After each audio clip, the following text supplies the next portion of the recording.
Don't Grab That, the fun and fast-paced party game. Here's how to play.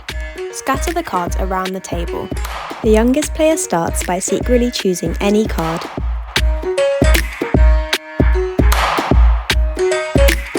Each player asks yes or no questions to figure out which card it is.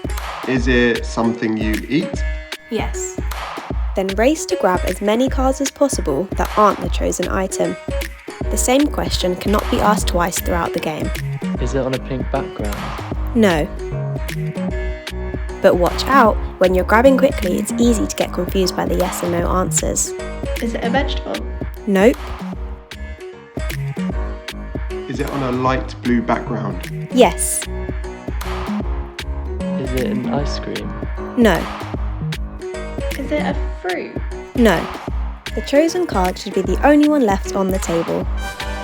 The player with the most cards wins. Special conditions. If no cards remain on the table, someone has grabbed the chosen item. The card is revealed and the player that has it loses all of their cards.